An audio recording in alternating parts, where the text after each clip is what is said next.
And we are back at the Leader Mentality Show, CCMF edition. We are in Myrtle Beach at Ground Zero, and we've got another great performer for CCMF here with us, Mr. Ryan Trotti. Ryan, welcome to the show, brother. Thanks so much for having me. I appreciate that. I'm appreciative of you, man. You've been out. You just like ran straight over here with a guitar in your hands. Yeah, I just said, you know what? I'm just going to take all my gear. We're just going to go. You never know what to expect, so you want to be ready. Yeah, well, yeah, and he's all. Yeah, I heard about you performers. You always have to have a guitar. You never know when something's going to break out. You never know when you just break out in song, right? Now, let me ask you this. You're walking down the road. You walked all the way from the chamber, so I know you had a minute. Yeah, it's a little bit of a hike. Did anybody try to jump on you while you were walking because they kind of saw who you were? No. I'm not big enough for that. No. I'm not even remotely that famous. Yeah. But I think if they see me with a guitar heading towards they know the something. Festival, they're like, well, yeah. I don't know who he is, but let's just go find out. Now, is this your first time performing at CCMF? No, actually, I was fortunate enough to be, this is a funny story. The first time I played it twice. Yeah. And the first time I played it was the first year Morgan Wallen played it. Okay. And, he was not as big. Yeah, right. He was still big. He was on the second big stage, the B stage. I was familiar with him, but he had just released Up Down. He had like one or two songs out, and we were just excited to be here playing and doing our thing. And then we were fortunate enough to play the next year for the 5-year anniversary. Right on. And then tour, got COVID happened, of course. They didn't have it, and then we were on tour, and the schedules didn't match up. So it was just funny that his time back is our time back. Yeah, for sure. Yeah, you're tale of two different careers. Hey, you know what though? The career story is a lot of times the same though. Yeah. One cool thing about CCMF for anybody who hasn't been before, and I wanted this to be about the experience, right? For those who couldn't go, I want them to experience it from afar. But you have the small stage, you got a little bit bigger stage, you got the main stage, and then you got some of those dudes who are standing on the back of a truck just playing. They didn't have that when we played. Two times I think when we played, that was the Nissan thing that they had added. Like one of the years later.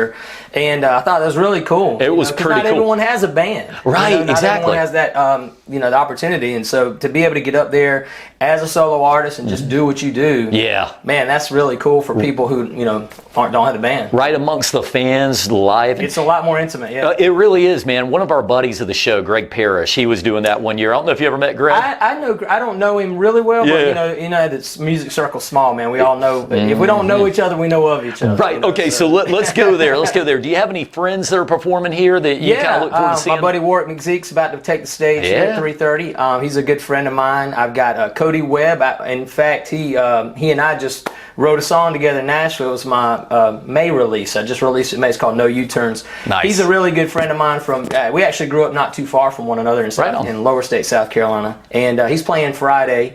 I've just got a ton of friends. One of my good friends is from Rock Hill. He lives in Nashville now, of course. He's a utility player in Morgan Wallen's band. So nice. I'm like, man, let's try to catch up. On Saturday. Yeah, so it's just fun. Maybe you guys hanging out with Morgan Wallen a little bit later. Look, I'm not gonna ask him for anything, but I think he knew what I was. Hey, if you do, bring your old buddy Rob. He did tell me. He said, "Hey, man, if you're ever in a city, playing or nearby, and we're in town," he said, "as long as it's not like his hometown or like my hometown, where tickets are obviously hard to come by for them."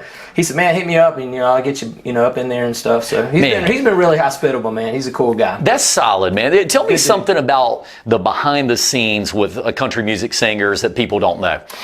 I think the biggest thing that people don't realize, maybe people realize, I don't know, is the camaraderie and the willingness to help each other. Yeah. I think that's what makes country music out of most genres unique. It's all competitive. You've probably heard Nashville cutthroat town. Oh, yeah. It is. Don't get me wrong. You've got to be on your A game.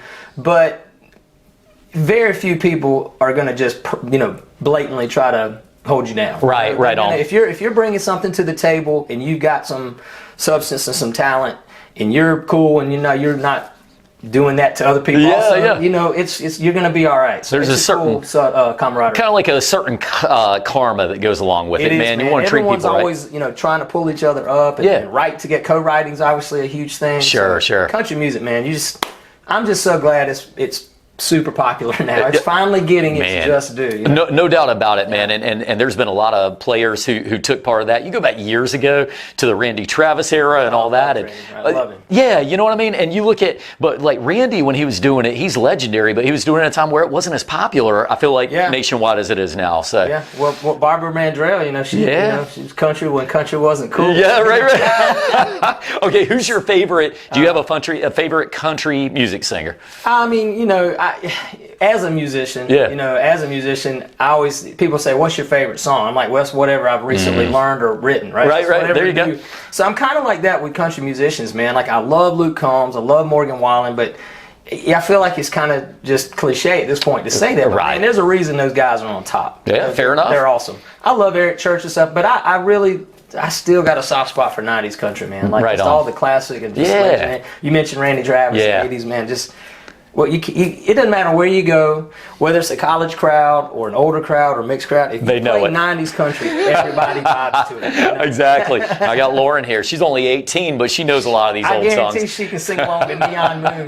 Right on. That's awesome. Well, tell me this. So you write songs. Yeah. Where do you get your inspiration from? Sometimes it's real life. Sometimes it's an immediate thing that happens. Sometimes you're just driving or riding down the road and you maybe talking to a friend or you hear something and it kind of clicks. Something comes to you and you're like, man, that'd be a cool song. Yeah. Not everything comes from your personal experience. I think part of being a good songwriter is being able to certainly articulate your experience and draw from that and tell a story. Yeah. But also just being able to create from scratch. Just be able to say, you know what, that's a cool phrase. What if I did this and that would make a good song? Yeah. I think a lot of artists get kind of they pigeonhole themselves into a certain style. They're like, I just write slow songs, or I just write sad songs, or I just write these type of songs.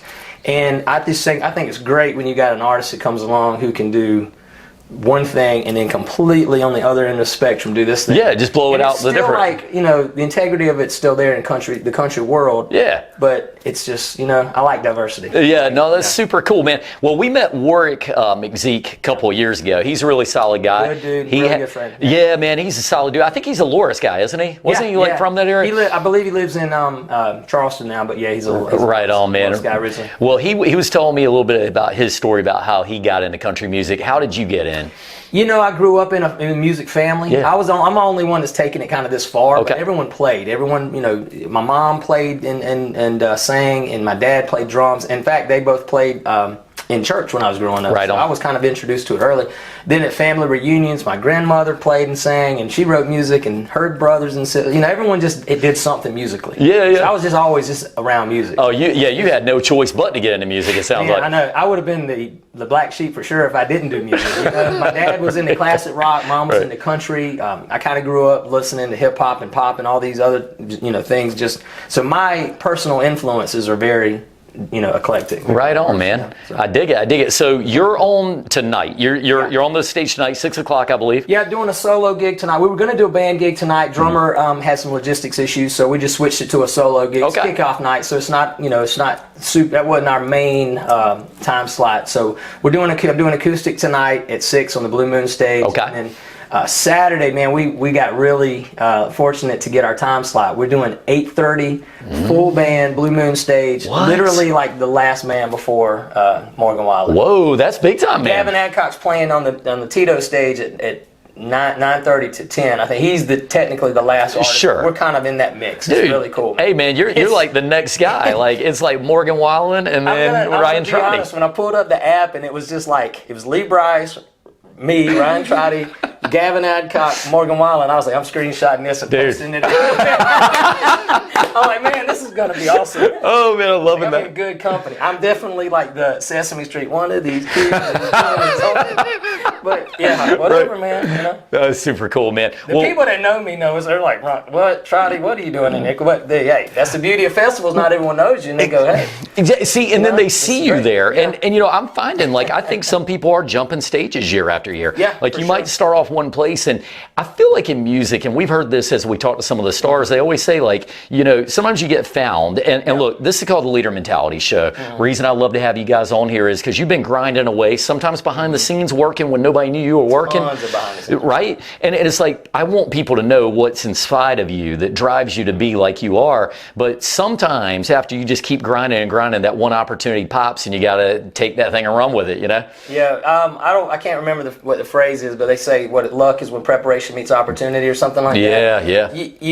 You grind for years and years and years to get to a point, and then all of a sudden an opportunity happens or just something unexpected happens, and you find yourself caught up in, man, we got to roll, we got to do it. Exactly. So yeah, you nailed it. There's tons of behind the scenes grinding. There's obviously a lot of work that goes into it, but you can't get those opportunities if you're home on the couch. Yeah, exactly. You got to get out there and beat the bushes. Touring is still a big thing. A lot of TikTok and these new musicians they're getting found on TikTok and these platforms, which is great. Yeah. But they're not doing a lot of the old school like touring and getting out there. So, I mean, don't get me wrong, I'm not knocking them, but it's just a different kind of thing, and it's really been awesome for us to get out and play live. Man, dude, well, it's really cool to hear that you're out there. You know, we got a few minutes left, and I just wanted to kind of hit up some things with you. Number one, you're a fan too, right? Big so time. you come out here. Is there anybody that you're really looking forward to seeing this week? Yeah, I've seen more. I actually saw Morgan on my birthday in Charlotte a year or two ago, so that was fun. I'm actually looking forward to seeing Carrie Underwood. Nice. I've never, she's huge. I mean, she's a global superstar. I've never seen her live. She seems like she's so much fun and just brings so much energy. Yeah, I'm really looking forward to her. And Old Dominion as well. They've got so many. You kind of forget about how many awesome songs they have. Yeah, for sure. Their vibe is so perfect for the beach. It's just excited, man. It's a great lineup this year. Yeah, awesome, dude. Well, where can people find you? So I want to make sure they know about your new stuff that's coming up. Sure. Go ahead and tell the fans. Yeah, so my name is Ryan Trotti, Trotti. All of my Instagram and social media handles are the same, this at Ryan Trotti. I think my Facebook is Ryan Trotti Music, but I promise if you just type in Ryan Trotti in any search bar, Google or whatnot, there's not a lot of us running around. Not a lot of Trotties. Ryan Trotties going around. And so you'll be able to find me. I do have my website, which is just ryantrotti.com. I try to keep it updated with comings and goings. And of course, I'm on all streaming platforms, Spotify, Apple Music, etc. So whatever you use to stream your music, go check me out and give us a follow and stream some songs. And definitely give me a follow on all my TikToks and Instagrams. And it's a social media world. That's it, man. That's everything. If you guys want to be a Trottiac, you know where to follow. I'm making a term for your fans. Trotti's Troublemakers. Hey, he already had a name, man. You got it covered, man. Well, hey, Ryan, man, good luck with the show tonight, man. Thank you for being on, and keep in touch with the show, man. We appreciate you. Thank you so much. All right, brother. And we'll see you guys on the next segment of the CCMF edition. Welcome back to the Leader Mentality Show. We are at CCMF for our special, and now we have a representative of Ground Zero with us. It's Carlee Harrington. Welcome to the show. Hello, thank you. I'm happy to be here. Man, well, we appreciate that you guys loaned us the building, but I also wanted to be able to give Ground Zero some attention because, CCMF is such a huge event. You guys are right here at Ground Zero, if you will, no pun intended, but you're here, people check in for CCMF right here in this building, don't they? They do, yeah. Our building is used as will call every year, so we are right next to the festival site, so we always look forward to the week CCMF is here because they take over our building, and it's just fun to see the building with so much movement in it for an event that isn't even ours. It's so fun. No doubt. I mean, how much preparation you guys have leading up to this? Is it like weeks of preparation or is it pretty quick? No, it's pretty quick. We're in the routine now. We know when they get here what our duties are just as Ground Zero staff.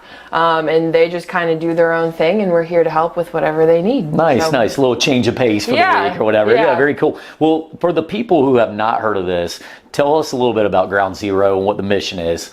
Yeah, so Ground Zero is a nonprofit, a faith-based nonprofit that's located downtown Myrtle Beach. So again, if you're going to CCMF, that's where you picked up your wristbands. And so our building is used every week for different events for middle and high school students. Our mission statement is to be a place for every teenager to go, belong, and grow. And so we do that through different life-changing experiences. So one of our biggest events that we do, it's a weekly thing on Wednesday nights. It's called GZI. And that is, we open the building, we have a live DJ. Every student that comes gets a free meal from Top Nosh. We have a full service coffee shop, they get a free coffee. We have games, like we have an Xbox, we have a Switch, we have a PlayStation, but then we have 9 Square, which that can be very competitive, especially with high school boys. So that's always going on. And I'll always do some kind of weird, crazy stage games just to get people involved. And then we have a 15-minute encouraging faith-based devotional video, and then we do group time, and then it's just hangout time for the rest of the night. So that's what we're doing right now on a weekly basis. Once the school year gets started, we'll do more with that. But then we have different speakers come in during the school year. We'll do school assemblies with that.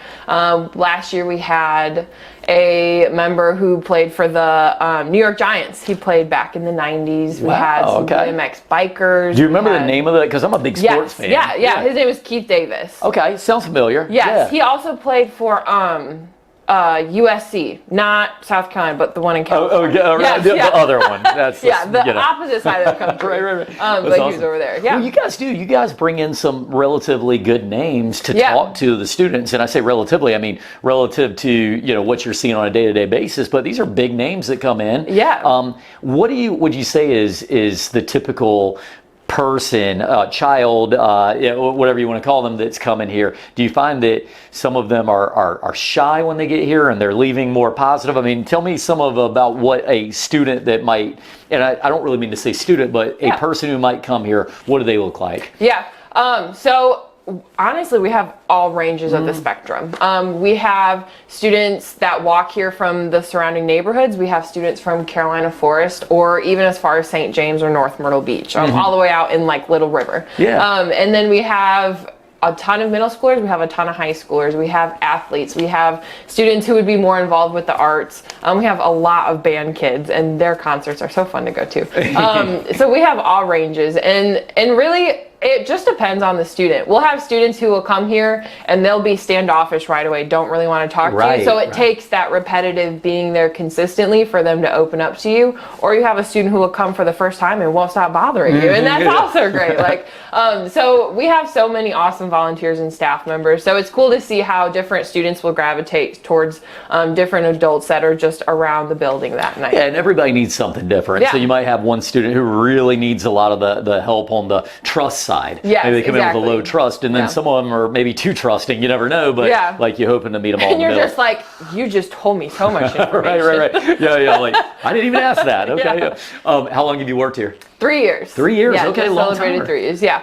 I'm from Michigan originally, so I'm not from here. I graduated from college, and I actually came down on my spring break, my senior year of college, and volunteered here for a week. Man, and you're just like, Myrtle Beach is the place for you. Actually, no, that's not how it went at all. I worked for Special Olympics Michigan before I came. I was an intern, and they were going to hire me on as a staff member, but that was 2020. So COVID happened. Oh, wow. Position was taken away. Not taken away, but they just couldn't hire me for that. And so that summer I was working at a coffee shop, and I was just like, I did really like I didn't leave Myrtle Beach being like, oh, I'd never come back. Never come back. Right. But I also wasn't just like, wow. I want to spend my life there. But the more I thought about it, the more I was like, I actually did enjoy it here. You know, one of the coolest things is, so I've been in Myrtle Beach for a while now, and of course I was an Air Force kid, moved all around, but when I first came here, I felt like there weren't as many opportunities for young 20s. So it's like you would graduate high school or mainly college, and you're moving off to wherever you're going, wherever you came from or wherever you're going next.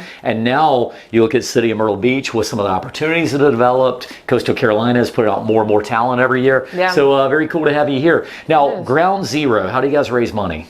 So we are a fully fundraised organization. So one of our biggest fundraisers is the Dragon Boat Festival, which just happened about a month ago now. But a lot of the community gets involved with that. And it is, the staff calls it Christmas for us because it is so much work, but it is so much fun, and it's all around just a really good event. It's awesome. You know, I'm a former Dragon Boat champion, correct? Yes. So, I mean, I don't like to talk about it. It's kind of like, look at me, but no, but it's a great day. I always tell people with Dragon Boat, it's a place that you can get out and you can have camaraderie with your other team members. It's a place where you can go out and get a good workout. It's a place that you can raise money for kids. So I just think it's all around home run kind of a place to be. Oh yeah. It's so fun. It's in Market Common. It's always the last Saturday of April. And it's just fun. We had, I want to say, I think the police said we had around 7,000 this past year. 7,000? Like 6,000 to 7,000, if I'm not mistaken. So it is so fun. We have a vendor walk with a bunch of local businesses. There's food that comes, different food trucks, ice cream, a whole spectrum of different activities going on. It's a good place to be for sure. Now, you guys also do some events here where they're like entertainment events so the public can get into. Yes. Tell me about those a little bit. So we do concerts, and that's one of our other big. That isn't always fully a fundraising event. That's also just to, again, get the community in here, but get awareness. Because another thing we're always looking for is volunteers. Yeah. We need volunteers. That's the only way. Right. That, money and volunteers, that's what keeps us going. So concerts are a big thing. Yeah. We actually have a concert coming up. It just announced for September. It's 10th Avenue North. So that's going to be happening. We've had other bands. Since I've been here, we've had Jordan Felice, Colton Dixon, Sidewalk Prophets, and we've had speakers come. We have comedians in the fall. Our other fundraiser is Comedy for a Cause. And so that is, we get a comedian in here, and it's a free event, but we ask that you come with the attitude of giving. Right. We don't charge for that, but that is still our goal for the night, and that we make sure is known. Like, that's no, it's so great. Now, how do people get involved with that? Go to the website and so our website is mygroundzero.com. You can go there. There's a bunch of little tabs up in the right-hand corner, and you can go to either events or get involved. That's how you become a volunteer. That's how you give money. That's how you find out about anything, or follow us on social media. We try and keep that as updated as possible. Very cool. All right, so we're, as we get to the back half of this, I want to talk about CCMF itself. You said that you're right next door to it. Now you're going to the event? I am. All right. Who are you excited about seeing while you're here? I'm honestly very excited about Carrie Underwood. Okay. I've listened to her since I was very little. I grew up in Farmtown, Michigan. So that was, we had a classic rock radio station and country music radio station. That's all you listen to. So I'm very excited. I mean, I'm also excited about Morgan Wallen just because he has so many songs. We've heard a couple of people are excited about him around here. There's also the band I think it's Old 60. Okay. I've been listening to some of their music recently. Nice. They're pretty good. Is this the first year you're actually attending CCMF? No, I've gone, this will be my fourth one. All right. Okay. Good. So she's a long-termer. Yeah. All right. So you tell us, for a person who's going for the first time, what are your recommendations? My recommendations. Oh my goodness. Download the app. Yes. Make sure you know where to go. Download the app. I don't go towards the very front. Okay. I did my first year, but it was good to do one time. Yeah. But I'm kind of more of the attitude of, I love people watching. I like to still be able to see what's going on the stage, but I don't have to be right in the front, because also the longer I'm around a ton of people getting closer to me, the more I get like, It's a little claustrophobic or something. So I stand back a little. The monster tent, you get free monsters. Oh, well, see, I mean, that's a tip. not the tent, like the actual trailer. Okay. So I usually go there too. But. Well, so I have a tip, and unfortunately, I'm not going this year, but our producer in this case, Lauren, is. So when it gets hot outside, a couple of the tents have AC in them, and that's my tip. And when you go out there, it's not just that it's got AC. Some of the DJs are in there. Go check out DJ Dank Williams. He's a buddy of the show, and he's always a lot of fun. He's up there dancing and keeping people engaged. So just a good time all around. Yeah. Oh, definitely. Awesome. Well, hey, Carlee, we appreciate you being on. Thank you for the venue, and everybody check out Ground Zero. Perfect. Thanks. Right. Thanks for being on the show. And stay tuned. We'll be back with the next segment on Leader Mentality Show. Welcome back to the Leader Mentality CCMF edition. We're at Ground Zero still, and I'm very excited to say I've got a couple of great performers with me. It's a few miles south. We have Blake and Tori with us. Guys, welcome to the show. Good to have you. Hey, man, you guys are like really like fired up to be here, I'm sure. It's a good word to use. Yeah, they just got done parking, so they've had the full experience here at CCMF. I mean, it's a huge event. We have so many people in a small area, but it's beautiful to have the fans here and everything. I'm sure everybody's excited to have you. But before we dive in, I just want to get to a little bit of the easy stuff. How'd you guys come up with the name Few Miles South? Something that we just said. We are from I'm from California. We met in California. Yeah, take care. Yeah. He's from Georgia. Okay. But we decided to move back to his hometown, and people just say, "Oh, such and such is a few miles south, a few miles, whatever." A few miles south of Yeah. Right. A few miles south. So, But yeah. That is how people talk, right? They're like, oh, it's just over. You could have called yourself over yonder in the South. That would have, right? Mike could do that. My grandmother used to say that. So my grandmother's from South Carolina, and she used to have all these expressions. And as a little kid, I didn't know what the heck she was talking. Go over yonder, Rob. I'd be like, I remember asking my parents, where is over yonder? And they said, that just could be anywhere. Just anywhere over there, It's trendy now. Yeah. To use the Southern slang. Yeah, that's true. Yeah, I'm fixing to. Y'all used to be a thing you only heard in the South. I've noticed everybody uses it now. Yeah, it's kind of interesting. I noticed that too. Well, so you got a trendy thing being a few miles south. Well, cool. Now, you guys, you're also the founders of Southern Fried Studio. Yeah, very cool. How long have you had that open? Since COVID. Yeah. Okay. Yeah, so we were on tour. Obviously got shut down because COVID happened. I was like, well, I got to get the studio up and running. So I worked out in LA for 20 years, as an engineer, producer, musician. And by the way, he's being humble. He is a Grammy-nominated producer, so this is not just a little thing for you. Yeah. So we built the studio because we needed to work. We weren't touring, so so it's been up and running for about a year, maybe a year and a half. It's diversified into a record label. Nice. I've signed a few young artists around our region, and and then it's just a full production studio, and yeah. It's awesome stuff. So, Tori, you're a classically trained singer. Yeah. How does that affect your vocals on stage? Does that even come into play, or? It does, yeah. Because I just, when I went through school, I thought I was going to be an opera singer, and I was constantly told, "You have too much twang. You have too much twang," and probably because I loved country music and listened to it all the time. And so I realized, when I met him, that's how we got together, is through this shared interest in country music. Like, maybe I want to write. Maybe we should write music instead of trying to, perform other people's stuff, which is what opera, classical would be. And then my voice was just kind of more suited for it, so it felt like I could be myself more. Yes, but that's awesome. Definitely comes into play.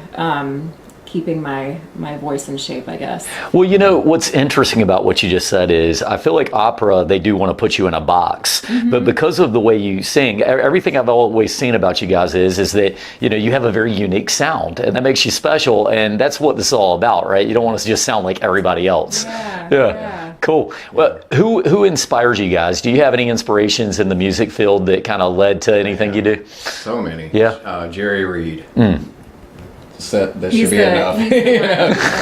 He's a Georgia boy. I mean, look, the movie. People know him as an actor. I know, it's sad that you got to refer to him from Smokey and the Bandit. Yeah. The truck driver. But he was this Jerry Reed's probably definitely top 5 guitarists ever. Right. Yeah. Just cool character, man. Yeah. Super talented, but yeah, that's my top. That I can think of right now. But I mean, there's tons of them.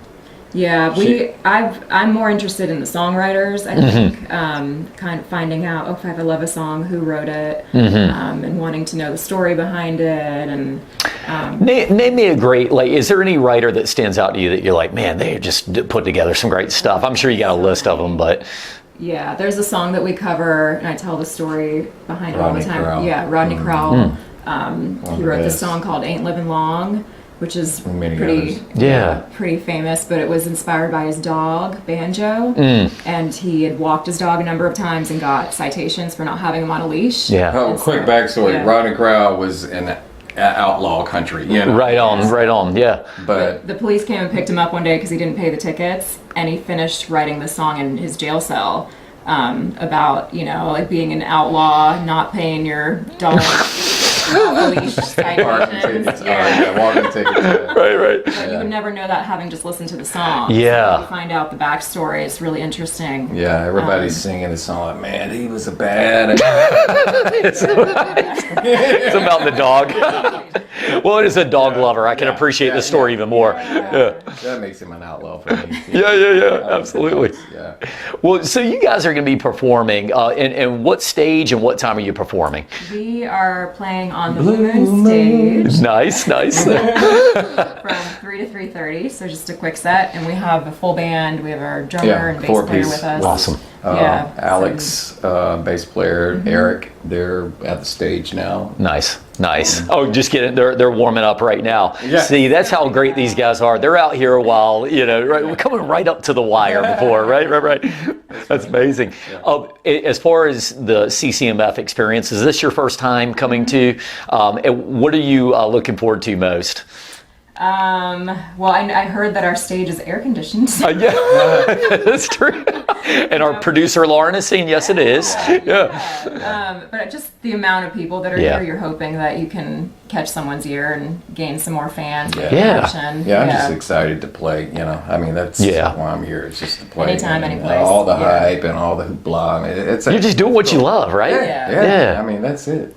It's hard to be yourself doing this kind of stuff, at least for me. Sure. Up there, it's just comes like a second.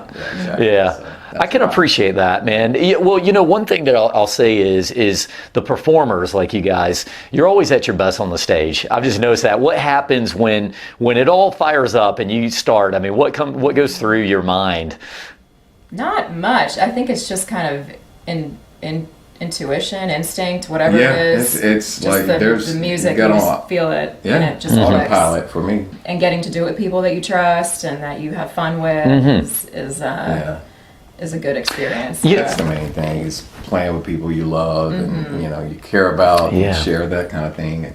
That's what it's about. Feed off the crowd, and the crowd's feeding off of you guys. One thing about the Leader Mentality show is I always talk about you got to find that thing that brings you peace and that thing that you're truly special at. And I feel like that's kind of what you guys do. And that's part of the reason I wanted to do this show. I wanted to talk about that thing inside of you. You know what I mean? Yeah, absolutely. Yeah. I mean, that's what we do 24/7. When we're not making music, we're making music. Yeah. We're writing, or we're in the studio. Right? We're working with other artists. We're playing with other artists. We teach. We both teach music lessons. Yeah. Okay. So it's a lot of music. Non-stop. Yeah. Well, after you're done with your set today, are you going to be hanging out and watching other performers, or what's next? Yeah, the War and the Treaty. Okay. I'd like to see Nice. those guys. After us, we've been wanting to see them live. That's awesome. Yeah. Yeah, cool deal. Are you guys going to be able to hang around Myrtle Beach for a few more days after this, or you? We have a festival tomorrow. Wow. Yeah, back South Georgia. Briar Patch Festival. It's in Colquitt, Georgia. Man. So yeah. How many days a year are you guys on the road? I mean, is this all the time for you? Man. Well, it was, before COVID. Yeah. You'll probably hear that a lot from most artists. It goes up and down, but we're headed to California in July, so we'll be out west for a couple weeks, and then we try at least to keep three shows a week, probably. Yeah, Okay. I mean, but I think we were doing 180 shows, before. Man, that's a good. That's a lot of that. Well, how do you stay? I mean, because that's a lot of I think stress on the system. I would expect. Yeah. How do you cope with that? The driving has become the most challenging part Right. as we get older. Yeah, definitely. When I was, 10 years ago, 17 hours in the car was nothing. Right. I'm We drove 6 yesterday. screaming after 2 hours. Yeah. I'm like, oh man. Yeah, that's the hard part. Especially with some of the traffic you got to deal with along the way. I mean, it just touched your patience on top of everything. We listen to a lot of podcasts. We do. Yeah, there you It go. keeps us sane when you're in traffic. That's just right. Yeah. someone's voice and story. It's good to, it's good to just kind of do whatever you got to do to keep it, keep the mind where you need it to be. Well, let me ask you this. So you're going to be here for today. You're doing some great songs. If you had one thing for yourself in the next 5 years, what would you like to accomplish?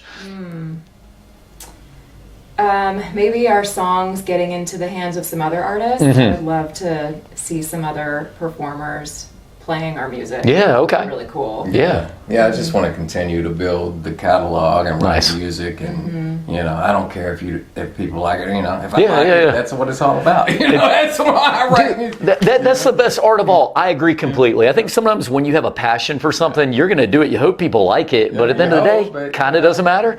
Yeah, exactly. But Yeah. I mean, yeah, we just keep on keeping on. No doubt, no doubt.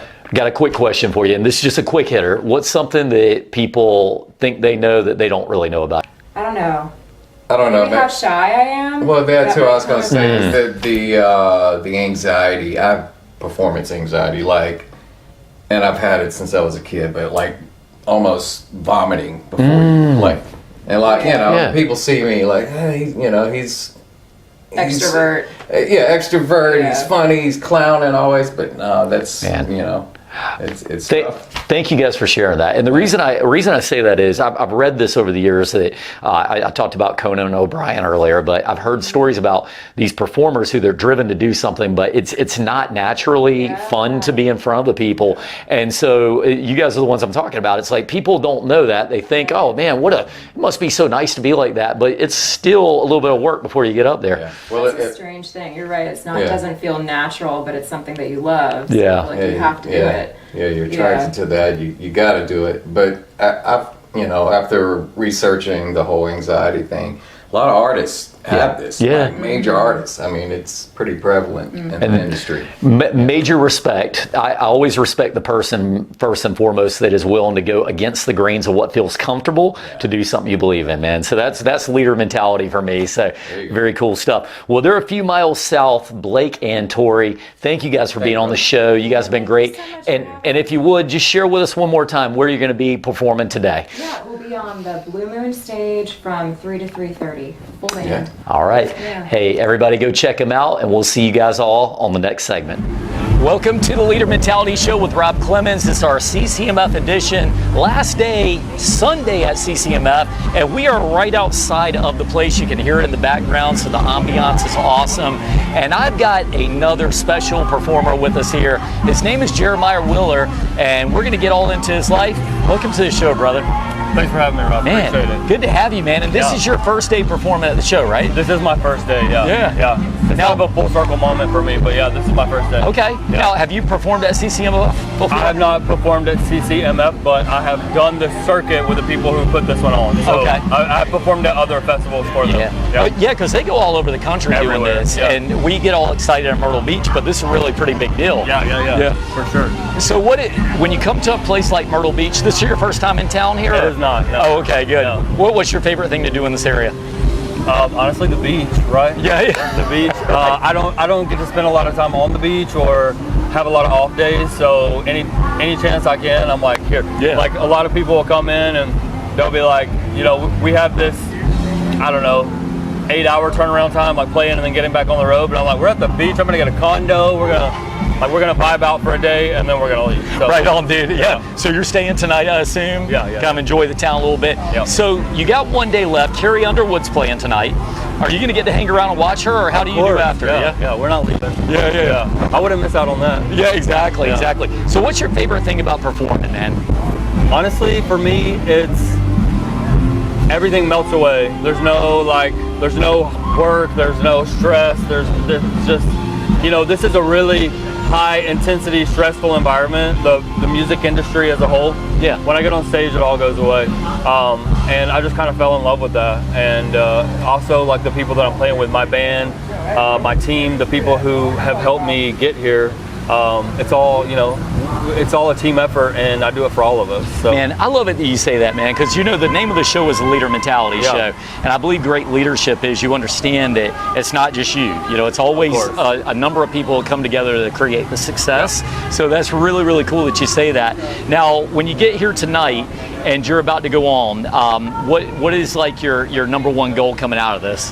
Coming out of it, yeah. I think that we kind of signed on to do these shows to give us the exposure that we need, get in front of the people, more people. I mean, you guys may not know this, but I've been in the music industry for a long time. Mm-hmm. I was signed to a major label, and during that time, I kind of got shelved. My project got shelved. I wasn't allowed to release music. So 2022, I think, I was able to start putting out music again. So right now we're in the stage of just building numbers and getting in front of people.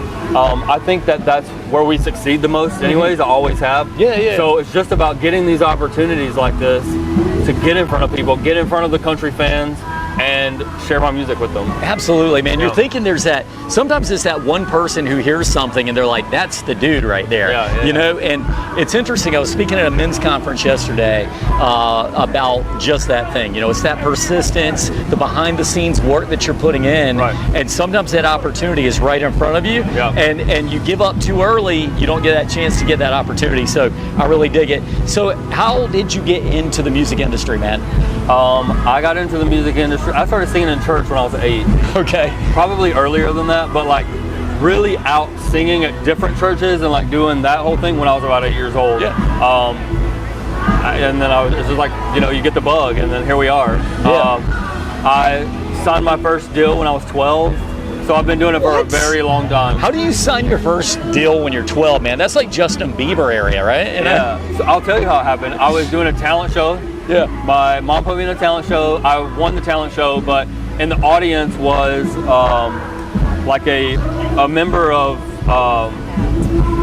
like an executive of the United Way Foundation. Okay, yeah. And they saw me perform and had me perform at other events across the South, really. Mm-hmm. And through them, I met a producer who was producing a guy named Darren Robbins at the time, and he had this song, and it was like something that had never been done before, which was like an up-and-coming singer who was doing really well, a country singer, having a younger kid do a duet with them, and it was like a father-son kind of vibe, and they chose me to do it, and then after that I was going to get to work on my own stuff. So that's where it all started, and then I got into acting and was in LA, and Nice, man. Well, it's always interesting too when you go from like your voice you got a great bass voice now. Yeah. Back then it was probably like a lot higher, I assume, unless you Of course, yeah. you went to pre-puberty. That was at one 12. of the things I hated too. They were like, we have to wait before we can put anything out. We have to wait for your voice to change. Wait for your voice. So it's just like we're sitting here waiting, like who knows what's gonna happen. Yeah. And so at the time I didn't like it. Now I get it, and I'm happy I waited. I hear you on that. Yeah. Hey, listen, man. So one of the things that I think is really cool is that you talked about the vision. You talked about the fact that you're hoping to kind of get maybe a little bit more discovery as you go to these kinds of events. Where do you like to see yourself in 5 years, man? 5 years, I would love to have a couple records out and be touring. I would also love to see myself in a more. I moved to Nashville to write songs. And in order to make it in Nashville, I performed. That's how I made my money. Right. To stay and to just really grind it out. But I would love to see myself in more songwriting rooms with songwriters, and really just kind of dive back into that, get all like Billy with it again, because you lose a little bit of it when you're just constantly on the road. Yeah. I mean, sure you can write, but it's different when you get to go to Nashville and sit down with like high caliber songwriters and just learn from them. Yeah, no doubt about it. Yeah. So I would love to dip back into that, but to answer your question, I would love to be here in 5 years. Here on the main stage. Yeah, there you go. That's an awesome goal, dude. Yeah. All right, so let me ask you this. How old are you? 33. 33. You got a long way ahead of you, man. A lot of growth to do. A little bit. Yeah, for sure. It's like as you evolve through, you kind of learn some stuff. If you look back and you can talk to your 23-year-old self, what would you tell him?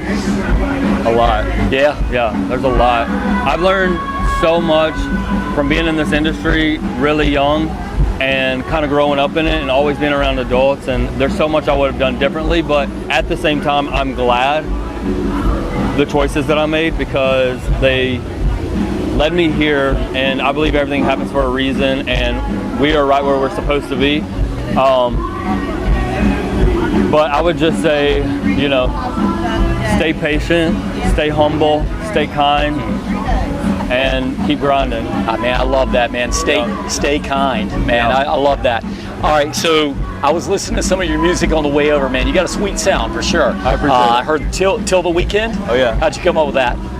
So Till the Weekend is actually a funny story. When I lived in East Nashville, our house was kind of the hub for all the like songwriters, like our caliber of people, our age of people. Yeah. Our house was the hub. So we had a studio in the basement. Everybody was there all the time. So there were just constantly songs being written, and I had been approached to maybe cut another song for my first song back out, which was Till the Weekend. So we put a lot of weight into it. You know, we knew it was going to have to grab ears and be something really special and good. But there was another song that I had, and long story short, the publishing didn't go through. My label calls me and says, we're changing your release date. It's going to be in July. You have to release a fun, upbeat party song. And I was like, where do you see that in my catalog? Like, we don't have that right now. And they're like, well, you better go write one. So I'm panicked, and I'm like, we have to write a song, which is, I mean, that's what we do for a living. We should be able to do that. But, so we start playing with some ideas, and it had to happen quickly. And when I am under pressure like that to get the best quality, I guess you would say, the best story out, maybe that's not the best environment. So I'm going through my old catalogs, and I'm listening to like just work tapes that we did in the basement, just going through one by one, and I hear this loop, and it's like, gonna party, gonna party, gonna party, gonna party, and I was like, that ain't it, but there's something here. So we took it, and my guitar player, Hayden Mitchell, at the time, he's a great songwriter in himself, and I took it to him and I was like, what do you think of this? I kind of love it. I think we could do something cool with it. And we sat in the rehearsal room after rehearsal and wrote the song. All we had really was Gonna Party Till the Weekend. We wrote the rest of it. And my producer is my producer that did Nothing on Her, and a good friend of mine and an artist who's killing it right now, Brandon Hart. It was kind of his like loop that we heard, and so, you know, obviously we gave him the credit, and it was a team effort again, and I'm super happy with it. I love the song. We love to play it live, and we're pumped to play it today. So man, it's such a good song. I'm telling you guys, go to YouTube right now or wherever you listen to music, type it in, Jeremiah Wheeler, Till the Weekend. Good stuff. And a lot of his other music, it's kind of got some heart to it too. So it's not just, like you said, it's not all party all the time, man. So I checked it out. So if you were to describe your music and you were to compare it to any singer, I know you probably got your own thing, but is there anybody you would say you kind of are like? Not really. Yeah. Which there's beauty in that. Yeah. But then definitely. People ask this question. I guess like I sound similar to like a Russell Dickerson. Okay. But I like to twang it out a little bit more than he does. But I also, and I mean, Russell played Broadway too, but I just grew up on like that twangy music, and I've noticed when I write and when I'm in the studio, all of those influences come out, and that's just something that happens. I love his music, big fan, and we kind of sound similar. Definitely, you can tell us apart, and we're unique in our own ways, but him and like a Thomas Rhett. So. Man, well, you know, here's the thing. You definitely are unique, and I love the fact that you are setting yourself apart. But it's kind of like when you go to Netflix, and it was like, if you enjoyed this movie, you might enjoy these. So you still got to have that, absolutely, man. Like, let people know. Well, check this out. We got a couple of minutes left. Okay. So tell us, when are you performing today, and how can people find you? Yeah, so Jeremiah Wheeler Music across socials. Facebook, Instagram is where I connect the most with fans and friends, what I call them. But today we're playing the Blue Moon stage at 7:30 p.m. So when we go on. I'm going to play some new music. Nice. So super pumped about that.